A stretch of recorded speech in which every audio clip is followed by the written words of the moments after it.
Great. Thank you so much, Dr. Esselstyn. It's a great presentation with a lot of really amazing inspiration on how we can take control of our own health through diet. So just a few things. Is there any way if somebody wanted to follow your work that that they can either get in touch with you or follow your work online?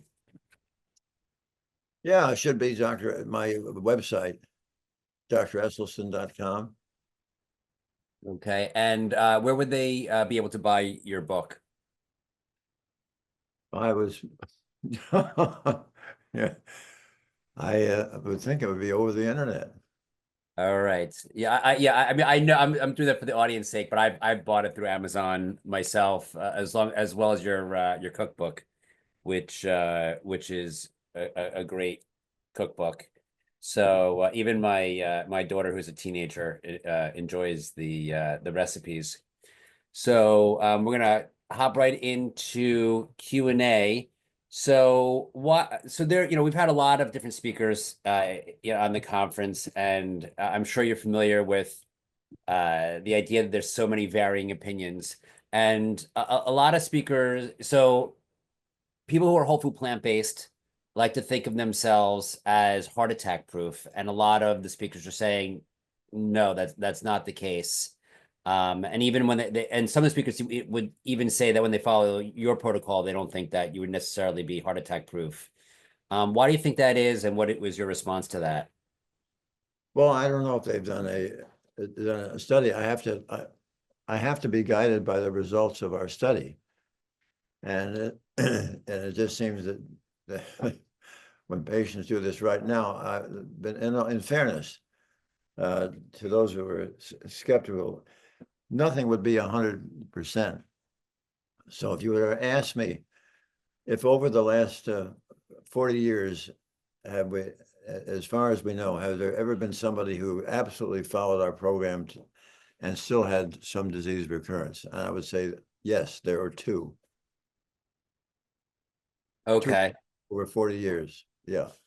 And I can't, and I've dug into them as carefully as I can to find out what they might have been doing differently, and they maintain they're doing it correctly. So other than sort of locking them into a cell and being responsible for every morsel they eat, I would have to say that they're correct, that there have been two people. But since that, well, just since the 2009, for example, I've now treated another 1,800 patients, and we're very proud and delighted the way that's working out. So are those the two people you said who weren't helped with the protocol? Who are those the two that when you showed the breakout of the results of your study, there were two that were you referred to them as lost during follow-up. Does that mean they died? I don't know. We never found it. Oh, okay. You mean they literally just lost touch with them during follow-up. Right. Okay, that I wasn't clear on. So, Dr. T. Colin Campbell, who you'll be on a panel with tonight, and I'll ask this question again. In his latest book called The Future of Nutrition, he talks about dietary cholesterol, and he says that dietary cholesterol does not increase serum cholesterol. Do you believe that's correct? And if so, why do people think it does? Say it again. The basic question is, T. Colin Campbell says dietary cholesterol does not increase serum cholesterol. Do you agree with that? Yeah, I think it's pretty close to being. Yeah, the things that increase dietary cholesterol really are saturated fat. Okay. You talked about macrophages. Can you explain what a macrophage is? It's a white blood cell. Okay. So the white blood cells are, and what's the role of a white blood cell? As a scavenger for mischief. Okay. So the white blood cell is what we think of as our part of our immune system. That's right. And so that's why they're eating up the hardened cholesterol. Is that? No, I wouldn't quite. I think what you're doing is when you're eating this way, you're actually eliminating inflammation. And inflammation in heart disease is a real rascal. Inflammation caused by the Western diet. And when you get rid of the inflammation, then you're not going to have the formation. I tried to go through the mechanisms of, as understood by Peter Libby from Harvard, where you have migration of your LDL cholesterol, which becomes oxidized into the subendothelial space.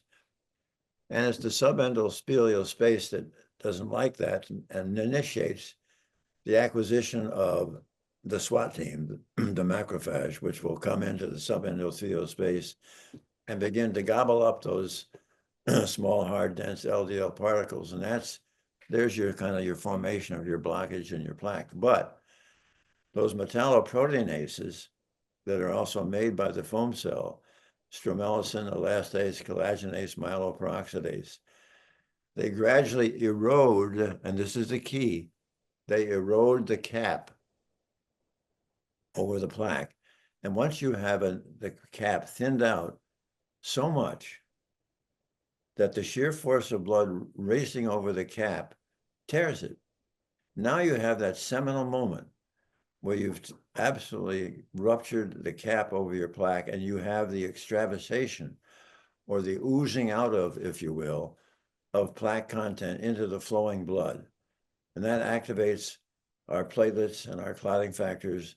And then when suddenly we get now the formation of the clot at the site where the rupture occurred, and that clot is in and of itself self-propagating. So in a matter of further minutes, we go from a ruptured cap over the plaque to a complete occlusion or blockage of the artery.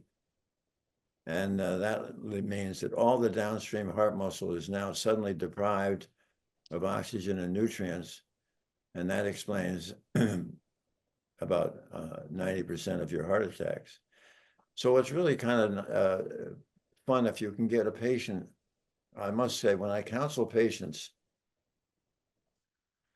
I do the very best I can to have them understand that it is a nitric oxide deficiency disease, because then they, I think, begin to realize I've got to do what I can to preserve the endothelial cells that I've got, maybe get some more. And then if they, in addition, understand the importance of the green leafy vegetable, that means that every time, 6 times a day, they are absolutely restoring. They're giving themselves, as it were, an injection of nitric oxide all day long. All day long. And then when they get patients doing this right, it's just so striking how they can turn this around. So given the mechanism by which heart attacks or cardiac events occur, as you just described, do stents tend to work? There was just a magnificent answer to that question by Michael Greger, who found that stents are really wanting in terms of being able to do something significant, because it sounds so logical. You go in and you open up this artery, but you do not protect against a heart attack. You do not prolong life with a stent. And the improvement of angina is temporary, really less, it's not prolonged. So really, and unless you're in the middle of having a heart attack where a stent can be life-saving, the data, according to Dr. Greger, who I greatly respect, the data is wanting for the use of those in stable disease, because there are some significant side effects when you get a stent. You can die, you can have a heart attack, you can have a stroke,